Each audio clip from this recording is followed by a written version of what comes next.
Working as a premium food delivery driver has its perks, but on Valentine's Day, it's a nightmare. The traffic is insane and every customer is impatient. By 9 p.m., I was exhausted and ready to go home. That's when a priority order popped up. The pay was $50 for a single bag of high-end Italian food. The delivery address was in a wealthy, gated community up in the hills, about 20 minutes away. I took it, thinking it would be my final win for the night. The house was a massive, modern glass and concrete structure perched right on the edge of a cliff. But as I pulled into the driveway, I noticed something odd. The entire neighborhood was glowing with streetlights, but this house was pitch black. No porch light, no interior lights. Nothing.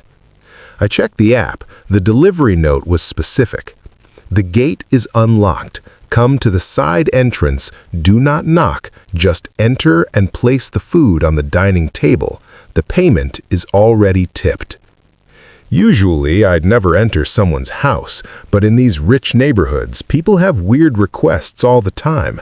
I figured they were just having a private candlelit dinner and didn't want to be disturbed by a doorbell.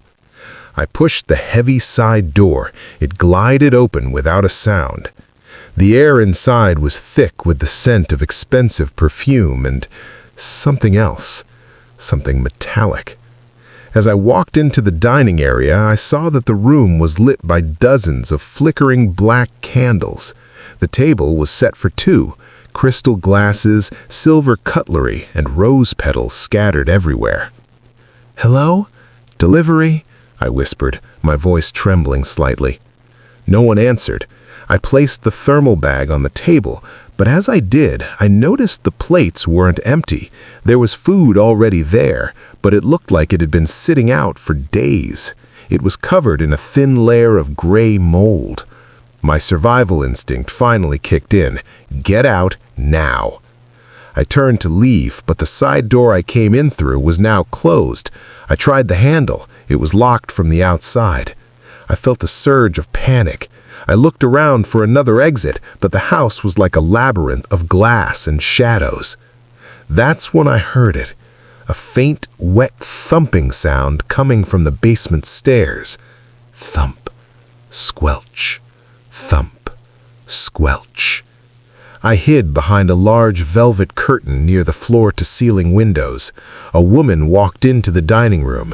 She was wearing a beautiful floor-length red silk dress, but her hair was matted and she was barefoot. In her hand, she was dragging a heavy, industrial-sized trash bag. She sat down at the table, right in front of the moldy plates. She didn't seem to notice the fresh food I had just brought. She started talking, but there was no one across from her. "Happy Valentine's, my love," she said, her voice cracking.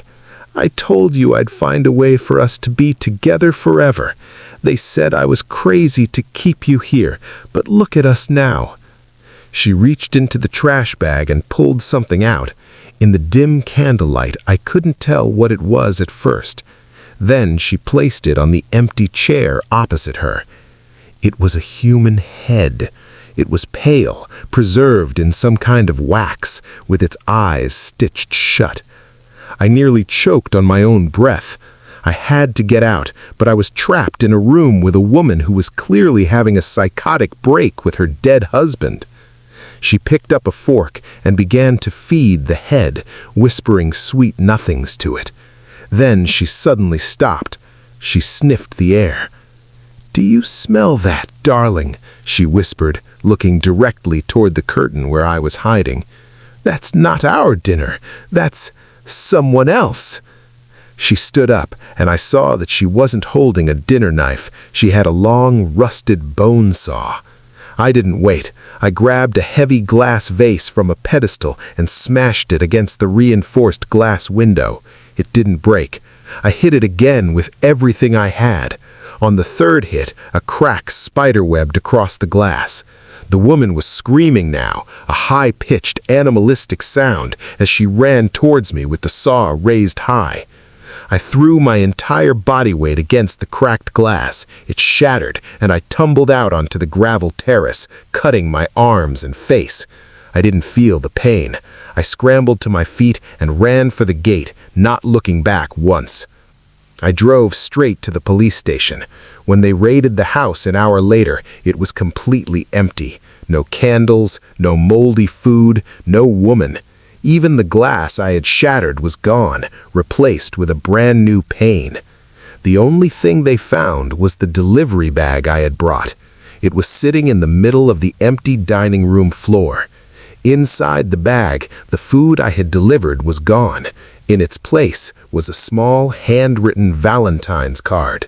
It said, "Thank you for the dessert. We'll be seeing you again soon." The police checked the delivery app records. The account that placed the order was a man who had been missing for over 5 years. I don't do deliveries anymore, and every year on February 14th, I receive a digital gift card for that same Italian restaurant in my email. I never open them. I just delete them and pray that she hasn't found my new address yet.